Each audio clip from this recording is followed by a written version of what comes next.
Hindi lahat ng tao gusto kang makitang magtagumpay.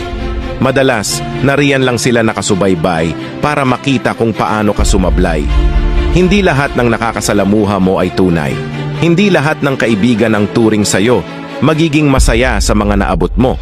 Minsan, kung sino pa ang iyong pinagkakatiwalaan, sila rin ang gagawa ng paraan upang ikaw ay siraan.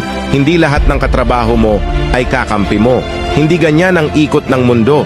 Madalas, lalapitan ka lang nila kung may kailangan at may pakinabang ka. Pero ang totoo, kakompetensya ang tingin nila sa'yo.